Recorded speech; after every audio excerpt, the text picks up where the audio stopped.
once you pretty much open the application, be created with the allow storage, just tap on that option here and it will pretty much load up all the videos on your device in the video section.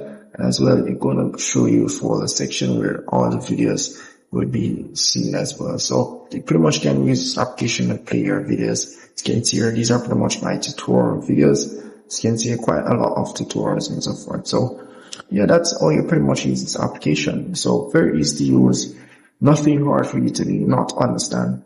And in the If you have a girlfriend, and you just tap on that option at top here and you're pretty much good to go. So nothing much, may encounter a few ads there and there.